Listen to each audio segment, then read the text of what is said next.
WXII 12 News at 6 starts right now. Some say it is the worst flooding they've ever seen. Homes and businesses left cleaning up today in Greensboro as another round of rain moves into the Piedmont Triad. And we're in that summer weather pattern, hot days and afternoon storms. We've seen that a lot this week, and the radar behind us is definitely very active, not slowing down. Meteorologist Michelle Kennedy tracking the storms. And Michelle, what are we seeing right now? Right now, we just have a new warning for Rockingham County. You can see this line of showers and thunderstorms that I've been tracking here over Sandy Level continue to move to the east, but it is filling into the south. And so Rockingham County has just been put under this warning as well. Let's take a closer look at this. It's moving generally to the east, anywhere from 5 to about 10 miles an hour. So this is going to impact folks, Happy Home, Stevens Crossroads, and we are expecting to see more of these storms lingering through the next couple of hours. So we've got very active weather right here. That warning just coming in for you right now over Rockingham County, and we're looking at this system bringing in lots of heavy lightning, also the possibility of some hail. Take a look at this from William Bottomley earlier this afternoon, some marble size hail falling in Sparta. And so definitely a heavy rain day in addition to some of these strong thunderstorms. And one of the reasons is we've been pretty warm. We're now rain cooled at 84 in the Triad, but rebounding from those storms that cooled you down. You're now coming back into the 80s after some upper 70s. 84 degrees in Reidsville, and those severe thunderstorm threats continue right here along the North Carolina, Virginia border, and then down over South Carolina. We're watching more storms roll in over Charlotte. So we've got a couple of areas of focus tonight over the next few hours until we really start to shut this down. Eventually around midnight, 1-2 a.m. we could still see some lingering showers, but it's going to be an active evening. And although we see mild temperatures coming in with that, we are going to be hot and humid coming tomorrow. And we'll talk a little bit more about your 12-hour forecast as we have rain chances in the mix and continuing to increase through late afternoon. We'll have more details. All right, Michelle, a lot going on. Thank you very much. Well, rain hit Greensboro hard last night, causing flooding and emergency rescues. The fire department says there were 42 rescues or emergency evacuations yesterday. Of those, the Engine 5 crew handled 24 of them. Unbelievable. Buffalo Creek in Greensboro flooded, causing emergency crews to shut down multiple streets in Greensboro. Some people got stuck trying to drive through the high levels of water, too, and had to get out of their cars, leaving them stranded in the street. You can see those cars got waterlogged from the floodwaters, but cars are not the only things damaged by floodwaters. Our Steve King talked to a new business that has been hurt by the flooding in Greensboro. Steve, you are at one of the hardest hit areas. What unfolded where you are? Well, most of the water rescues that you all were just talking about happened here in the Latham Park area. Now those floodwaters, they came out rushing out of Buffalo Creek, damaging several of the homes and vehicles that you see behind me. So people are still cleaning up right now, but also local businesses throughout the city are cleaning up as well. Some of them were damaged, including Sprague's Wags Dog Daycare over off of West Market Street. The water just came in all from under the wall and even through the brick. Wednesday night's floodwaters poured into Sprague's Wags Dog Daycare in Greensboro. It flooded the entire building from front to back. Things like this really do set us back a lot. Especially considering Sprague's Wags on West Market Street opened up 3 weeks ago and had to deal with flooding then as well.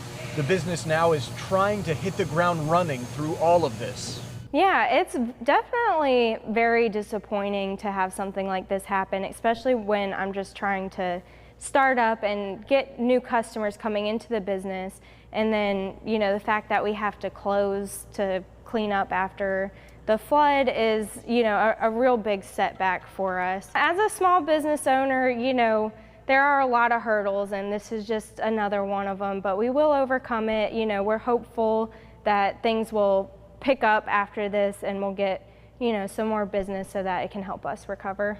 Sprague says it will cost thousands of dollars to repair all the damage and take many hours of work to finish up.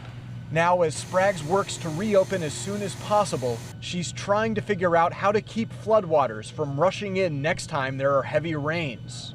When the water's coming in through the walls, I'm not really sure that there's anything we can do to prevent that, you know. I have been talking to my landlord and seeing what solutions we can come up with, but, you know, we're both kind of stumped about it, really. Now, other local businesses were damaged as well. So Sprague says the best thing everyone can do to help out is to continue to support your local businesses and stores. Reporting live in Greensboro, Steve King, WXII 12 News. Thank you so much, Steve. Download our WXII 12 app to stay up to date on when scattered showers pop up in your area, even weather alerts. Just search WXII in the App Store. Police are investigating the deadly shooting of a man in Lexington. Pedro Manzano was shot on Federal Street around 10 o'clock last night. Investigators say they don't think this was a random act. Also in Lexington, police are investigating a crash that killed a man. Investigators say Megan Herons was crossing the intersection of Winston Road and Longview Street when a vehicle hit him. Officers say they found Herons unresponsive in the road when they arrived. He died at the scene. Investigators now asking anyone with information about that incident to call Lexington Crime Stoppers.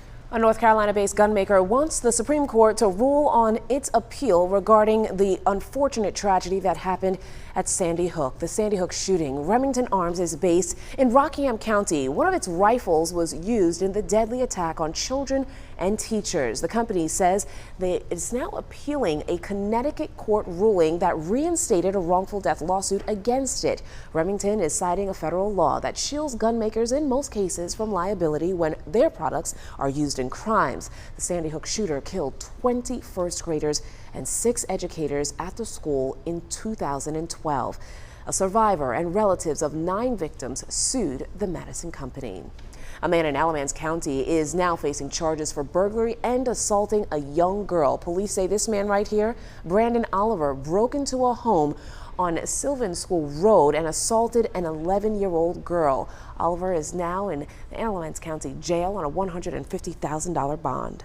Big changes in Greensboro. Bus riders will see changes in schedules and routes starting on Monday. This all comes after months of studies. Our Bill O'Neill live in Greensboro tonight. And Bill, not everybody's happy about these changes. Why is that? Yeah, that's the truth. Anytime you have change, there's going to be somebody upset. This one here could possibly hurt a number of low-income people who rely on the bus as their sole means of transportation. The group called Working America says merging the routes number 4 and number 13 could add to very long waits for many of the passengers. And in some cases, those passengers would have to cross busy streets in order to catch their bus. A spokesman for the Transit Authority says the change is simply for efficiency reasons, and it comes after long periods of study as well as an opportunity for public comment. This route serves MLK as well as Benbow on the east side of the city. We focus on economic issues. We want good jobs, health care, and this is part of it. This is an economic justice issue. These people are using the system to get to work and to live their lives, and it's really important that people have access. Spokesman for the Working America group says they want an opportunity to make their case before the city council. They said the previous comment period was before transit officials. They say the city council is the ones who have the final say.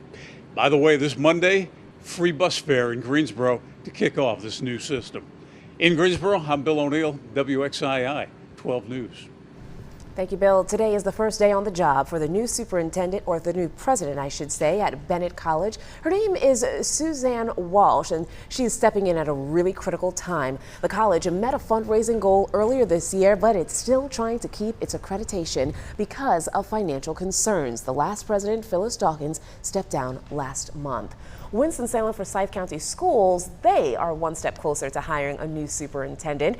The Board of Education is calling a special meeting. This is going to happen on August 7th, where members will vote and approve the selection of a new person for the role.